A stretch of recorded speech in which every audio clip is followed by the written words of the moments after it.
I know we don't call that, Indianapolis the home of the NCAA tournament. Or the headquarters. I actually got a phone call once. Hey, they're not called playing games. Yeah, they are. They're playing games, but no, I think that's where they're going to put them if I had a hunch.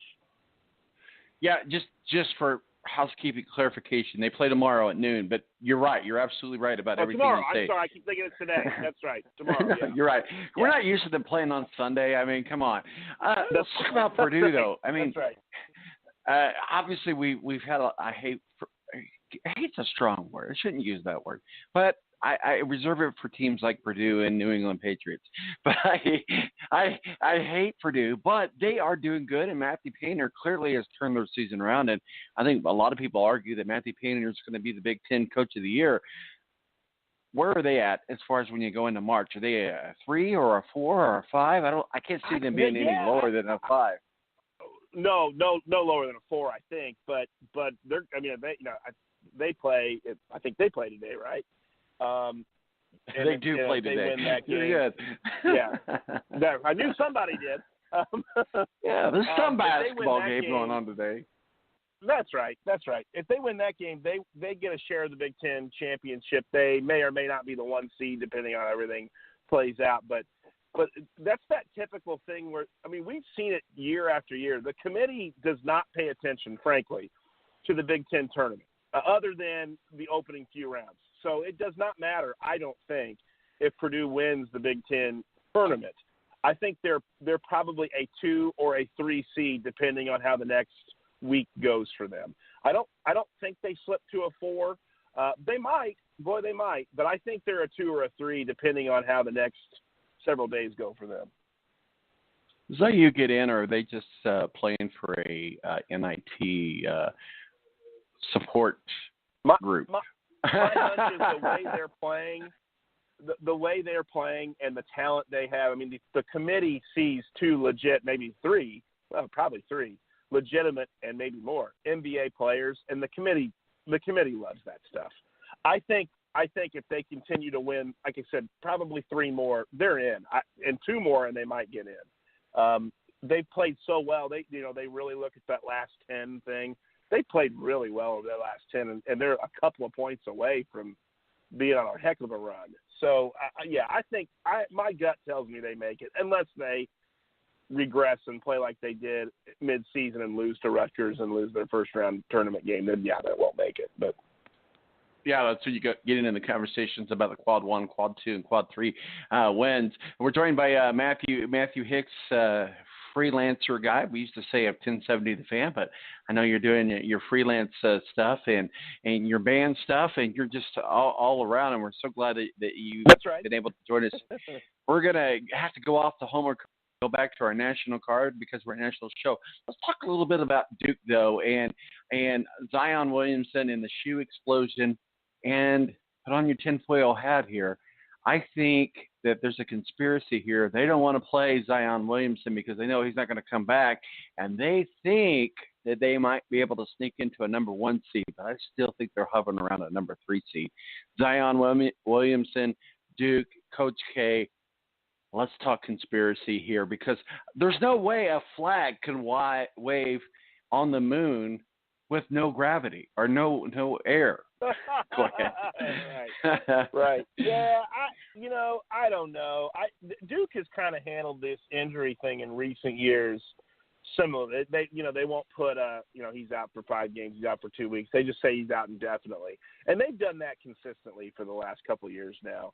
The crazy thing about Duke is they're probably good enough without him to be a 1 seed, especially if they run the table here in the ACC for the rest of the season. Now they play UNC here coming up. That's a tough game for them because of the rivalry, but we'll see. We'll see. I have a feeling that he'll play in college again. I don't know. I don't know if he will or not, but I have a feeling he is going to play, at least in the tournament. What better way to showcase that he's the number 1 overall pick, unless he's already been told. And let's not pretend this doesn't happen, unless he's not already been told by NBA people, hey, dude, you're the number one pick. Don't chance missing tying your rookie season. And that's hard to argue with, too. This rule is about to go away, and I think it's probably time, the one-and-done rule. I've heard rumors that, and I'm sure you have too, that it's a year or two away from going away, and I think it's time to. It's not – I don't know that it's really served its purpose. It certainly helped some kids, but like Zion Williamson, like this guy clearly was ready to go in the NBA. And, we'll see what kind of career he has. I'm not, anointing him the next LeBron James or anything like that, but he's good enough to play in the NBA right now. There's not a question. So we'll see. I don't know. My gut tells me he plays another couple games in college, though. We'll see. Well, we'll get into some more bracketology after Selection Sunday next week. Certainly we'll look at where Virginia's at, and we'll look at the top four seeds, and then we'll look at see if Indiana gets in. I think if they continue down the path, they win tomorrow, they do well in the tournament. As you said, people look for Romeo to be in the NBA as well as others. They'll be there. So we'll get off of that, and we'll get into some NBA talk. Let's talk a little bit about the Pacers. I know that's a homer card, but it's still the NBA conversation. We look at the Celtics kind of taking a slope down. We look at the Cavaliers not doing crap since LeBron went to L.A., which, oh, by the way, L.A.'s not doing crap with LeBron, but that's a whole nother story. What are your thoughts about the East, the NBA, and where are we at with the playoffs? Well, when I say we, I mean the Pacers. I'm sorry. Yeah. Right. The reality of this is, by the way, Philadelphia loses again yesterday. That doesn't hurt the Pacers situation at all. They're now a full game into third and not playing as well as you'd like them to right now. So they, going into tomorrow's game with Philadelphia, can really put some pressure on Philadelphia to stay behind them. As you said, Boston now they got 2 games up on Boston, and they are kind of quickly approaching that clinch number to make the playoffs. I don't know if they're going to hit 50 wins. I don't get into that a whole lot. I'd like to see them finish third or fourth when you talk about the Pacers. But listen, the reality of it is, this is an old Mark Boyle line. He said it for a long time. I'm going to steal it. Milwaukee has Giannis Antetokounmpo, and you don't. And that's the reality of the East this year. Unfortunately, his ascendant to best player in the NBA, but at the very least, best player in the Eastern Conference, his ascent coincided with LeBron's exit of the East. And the reality of it is their team around him is pretty good, and he's far and away the best player in the East.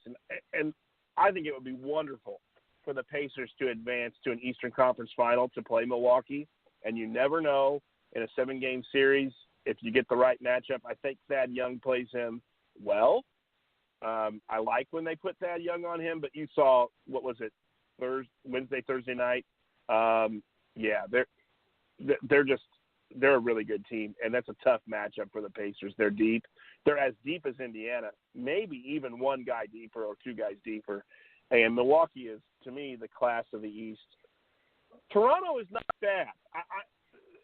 To me, that is a really, especially with the changes they've made to that team, bringing in Marc Gasol, Pau Gasol, right? Pau Gasol went to Milwaukee. Bringing in Marc Gasol to Toronto and the other minor changes they've made around Kawhi Leonard, that's a really intriguing team. I like them to give Milwaukee in the conference finals a matchup, but they have to get past Indiana, and I don't think that's a given, by the way. I would favor Toronto slightly in that matchup because they'll have likely home court. There's about 5 games separating. Yeah, it's 5 games separating Toronto and Indiana. I don't think Indiana at this point, with 16, 17 games left, can catch them. But you never know. An injury can change everything, as you've seen with the Pacers. But the Pacers really haven't missed a beat without Oladipo in some respects. Don't get me wrong. You're much better with him than without him. But I don't know that there's changed without him. And that I don't mean any at all disrespect to this Pacer team. I just think, they outmatch most teams at every position except one. I don't know that they have a better player than Kawhi Leonard, and I don't know that they have a better player than Giannis Antetokounmpo. With Oladipo in, you like that match up to be a lot closer and maybe able to steal some games. But I'm just not sure without Oladipo that they can really make a legit run to the World Championship Series in the NBA Finals. But I think they can go to the conference finals. I don't think that's out of the realm of possibility. I'm not a huge believer in Philadelphia. I think it was too little too late. They brought in – there's just a lot of pieces there, and I'm just not sure they're going to mesh in enough time.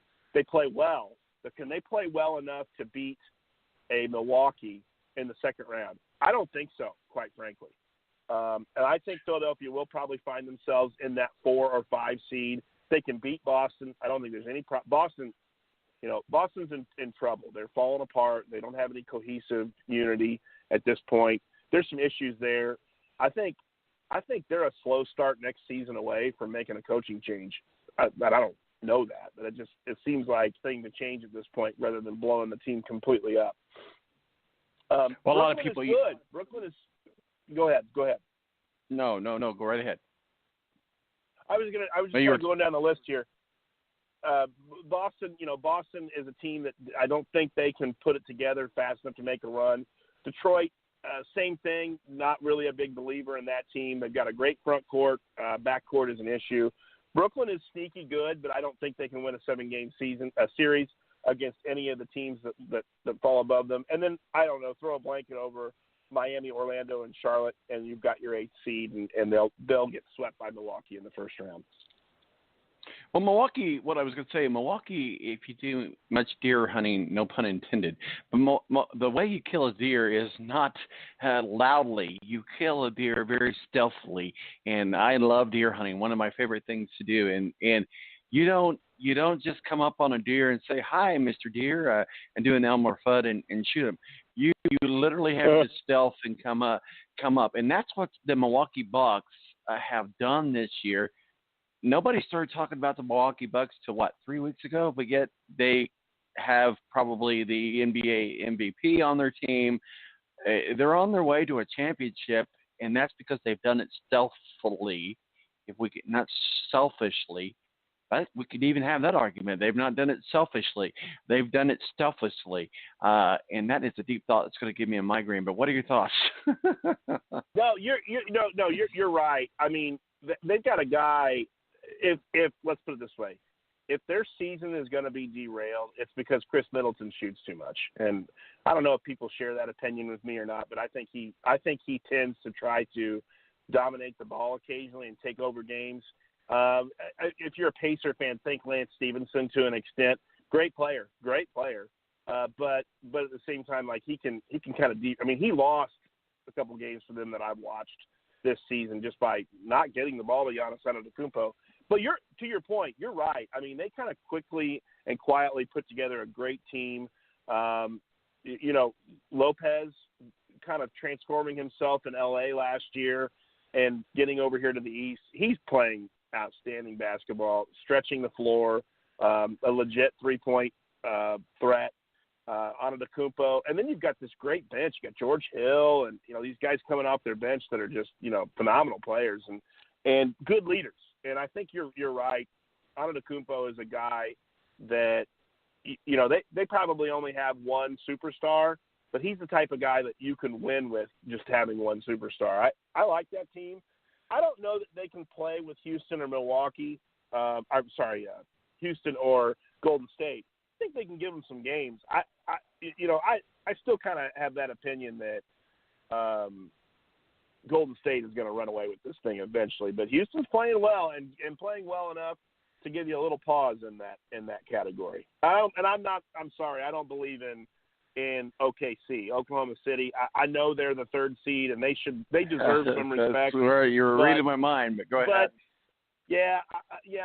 I'm still. First off, I'm a bitter man. I just live a bitter man. I was getting ready to say we can't say that name, but he's certainly doing better in Oklahoma than he did in Indianapolis. But we cannot say the name, but I think we all know who we're talking about. No, he is. He is. He's legitimately going to finish 2nd or 3rd in the MVP voting. I mean, there's no question. He's playing very well. I just don't think they have the firepower to get past Houston or Golden State. And for those of us that aren't located here in the west suburbs of Indianapolis,